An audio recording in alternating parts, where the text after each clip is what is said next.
Welcome back to the channel. Racer X here, and today we're going to talk a little bit about the 2023 Dodge Hornet. And yes, I realize many of you guys watching at home don't like the Hornet. It's not really your thing. Some of you guys hate it. You guys have voiced your displeasure over and over in all my comment sections, all that kind of stuff. But truth be told, it is extremely important to the Dodge brand moving into 2023 and into 2024.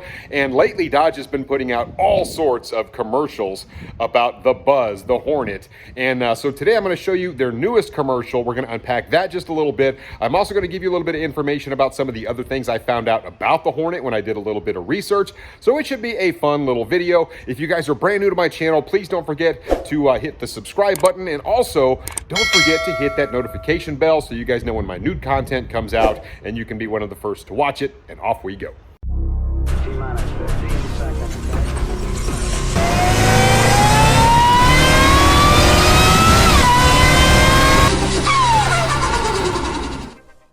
Now, Dodge first showed us the Hornet back during their Speed Week event, which was like August of last year. So what, for the last 6-7 months, we've kind of just been sitting here hanging out, waiting for these things to hit the showrooms. And truth be told, this is a performance channel. A lot of you guys just simply don't like the Hornet at all. You think Dodge is making a huge mistake. And whether they are or whether they're not, we have a couple of different things to sort of talk about when it comes to the Hornet, because they're putting out all these commercials right now talking about this new muscle and you know, the buzz on the Hornet and all this sort of stuff. And right now on their website, you can only find the GT and the GT Plus. You actually don't see anything on the RT yet. And they said the GLH, which is probably going to be the coolest of the Hornet trims, that one is only available through direct connection. So we still don't really know all that much about the Hornet. And a lot of people are like, look, you know what, regardless of what it is, I'm not going to buy it. But I found out some other interesting things that were kind of alarming about the Hornet.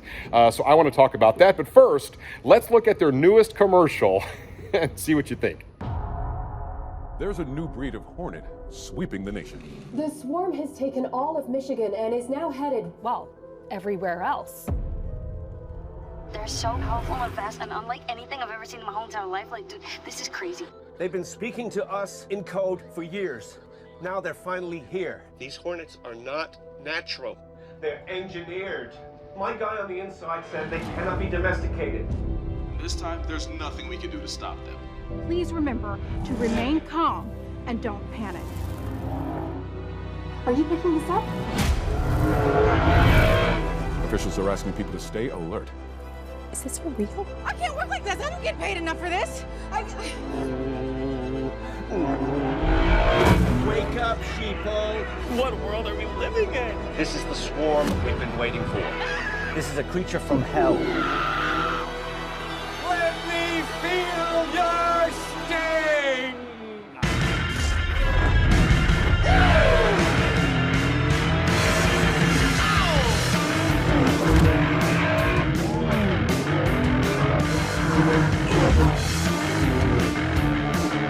Taking the country by swarm.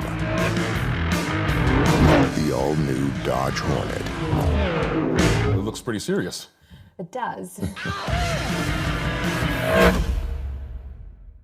And there you have it. The Dodge marketing guys are at it again, doing what they do so incredibly well. That's make things exciting, even kind of when they're not. And the truth is, this particular commercial, all 1.5 minutes of it, is it's a pretty big stretch, right? I mean, they're really reaching here. People are absolutely terrified of the incoming swarm of Hornets.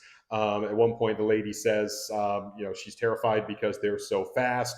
And I just, it doesn't make a lot of sense to me. I mean, obviously, the job of the marketing guys is to try and make this car fun and exciting and create a little bit of buzz around it, which they're trying. When you take a deeper look at the Hornet, you start to see some other things. And it does say right there in the commercial that the GT is available now. Of course, I don't think any of those are on the lots as far as I know, but they will be coming out very soon. And that's probably why on the website you only see the GT at this point, and the RT, it states right there, will be available in the summer. So hopefully in the next month or so, you know, we might get a look at the actual RT on the website as well. But yeah, statistic-wise, this car did not really impress me. Now that it's up on the website, you can pull all this stuff up. So let's talk about it. Let's talk a little bit about what the Hornet really is, right? Because I've talked about this in a different video, But I believe that the Hornet is simply a replacement for the current four-door sedan in the Dodge Charger. And that seems like a huge disappointment to a lot of people out there. A lot of people absolutely love the Charger, but I've talked about it at length. Everybody is going to these small SUVs, these little crossovers, stuff that's more fuel efficient. And a lot of people feel like the American sedan market, it's just not there. It's a bit of a dinosaur. And while the European sedans seem to continue to do well, American sedans have been on the decline for a while. That's why you're probably not going to see anything out of Chrysler like on the 300. And of course, the same exact platform, the Dodge Charger, looks like it is going away in lieu of this Dodge Hornet. So I'm sorry, you guys out there that are Charger lovers. I love the Charger as well, but that's just the way the company is going right now under the direction of Stellantis. So as I look at the Hornet, I did write some things down here. A couple things caught me off guard, one of which is the weight of this thing. It is 4,140 pounds. That's the curb weight of it. And like I said, a lot of things are comparable to the Charger in terms of power. We've got 268 horsepower and 295 in terms of pound-feet of torque. And so, you have a little trade-off with torque and horsepower, but pretty well equivalent. Of course, we know this is going to be a turbo inline four. You would think it would be significantly more fuel efficient, but when you look at what it actually is, like I said, this is all on Dodge's website, so you can see it right there. It gets 24 miles a gallon. That really surprises me because Tim Kuniskis mentioned at length how incredibly fuel efficient the RT is going to be at 75 mpge. So this smaller engine, right, this Hurricane 4, only gets a combined 24 mpg. That is a little surprising to me that it doesn't really get a lot better mpg than that. I am kind of excited about the 9-speed transmission going in this. I feel like that's going to fit that vehicle really well. We're used to the ZF transmissions that were 8 speeds. In a lot of the Dodges, of course, all-wheel drive, so that's pretty cool. But 4,140-pound curb weight seems just really heavy to me. And when you compare it to other cars in the segment, and believe me, everybody makes these now. I mean, every car company has gone to these small SUVs, these crossovers. For example, the Ford Escape, right? 3,900 pounds is the heaviest trim they make. They make them all the way down to like 3,200 something pounds. So the heaviest you can get a Ford Escape is 3,900 pounds. The Nissan Rogue, once again, a very small SUV. The Murano is the bigger one, but the Rogue, between 3,400 and 3,700 pounds, depending upon how you spec it out. Significantly lighter. Chevy has a brand new crossover coming out in 2024. A lot of people don't know that. Basically the exact same size as the Hornet, and it's called the Trax. And that one looks kind of interesting as well. That vehicle will be significantly lighter. And then, of course, when you compare it to the Blazer right now, which is bigger than the Hornet, it weighs 3,900 pounds. So even though it's bigger, it is still lighter. Why is the Hornet so heavy? That's kind of just a weird thing that I found out. Now, Dodge did try to do a couple other things to try and make the Hornet a little more exciting.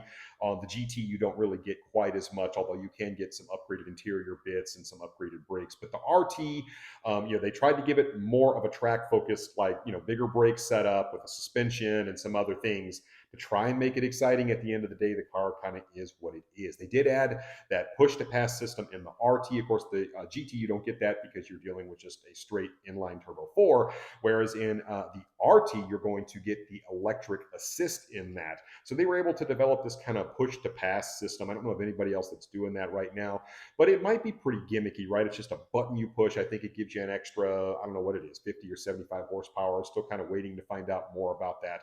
But it does look like they're going to have that, but I just don't know. It's one of those things that you use it twice and you're kind of like, oh, cool, all right, never use it again. Kind of like some people are with their sunroof or the Sportronic shifter in their car. It's like, it's cool, it's gimmicky for a minute, and then at the end of the day, the car still just kind of is what it is. So yes, I see Dodge making the effort based upon the hand they were dealt. And I've talked about this at length. I mean, this is something that I really feel like is out of Dodge's hands, because this car is essentially just a rebranded Alfa Romeo Tonale.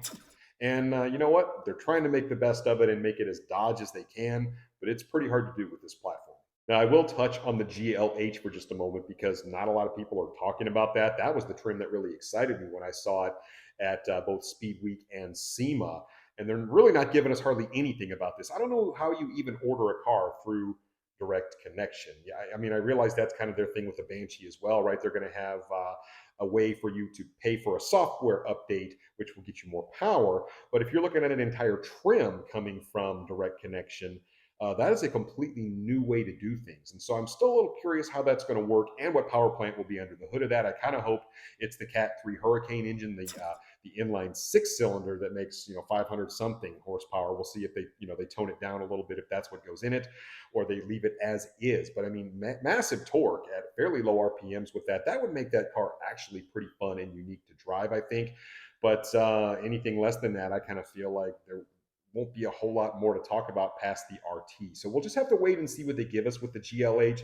And will it be prohibitively expensive? That's another one of my major concerns with that particular car. Is it just going to be way too much? Is the juice not worth the squeeze with that car? So we'll see. I wanted to keep today's video relatively short. I kind of just wanted to show you Dodge's new commercial that they're coming out with, how they're marketing the Hornet. In my mind, they're just making a huge reach here on a car that's just not terribly exciting. I hate to say that. I hope they sell a zillion of them because, as I mentioned in the past, I think if they sell a zillion Hornets, they could turn around and maybe in the future give us some stuff that is really, really cool and relevant in terms of us performance guys. What we really like. So yeah, don't get down on the Hornet too much. I think it's going to compete well in the segment, but to brand it as part of the brotherhood of muscle and people being absolutely scared to death of the swarm and all that kind of stuff, pretty big reach from the guys over there at Dodge, but they're trying their best. Anyway, guys, let me know what you think about this marketing campaign in the comments down below, and I will catch you on the next one. So until then, Racer X.